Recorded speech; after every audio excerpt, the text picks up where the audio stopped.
बिस्मिल्लाहिर्रहमानिर्रहीम। अलामात क़यामत में से एक अलामत हजाज से एक बड़ी आग का ज़हूर भी है।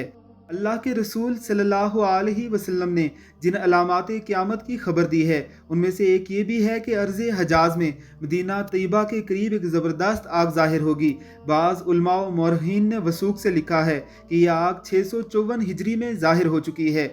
हज़रत अबू हुरैरा रज़ी अल्लाह ताला अन्हो रसूलुल्लाह सल्लल्लाहु अलैहि वसल्लम से रवायत फरमाते हैं कि क़यामत उस वक्त तक कायम न होगी जब तक अर्ज़ हजाज से एक ऐसी आग ज़ाहिर ना हो जाए जिससे बुसरा के ऊँटों की गर्दनें रोशन हो जाएं।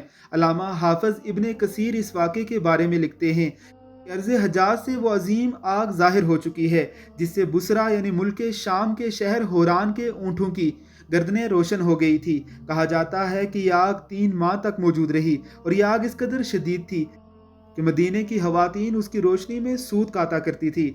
मलामात क़यामत आपके सामने मुस्तनद किताबों से ला रहे हैं। हमारे चैनल को सब्सक्राइब कीजिए और बेल आइकन पर क्लिक कीजिए ताकि हमारी वीडियोज़ आपको बर वक्त मिलती रहें।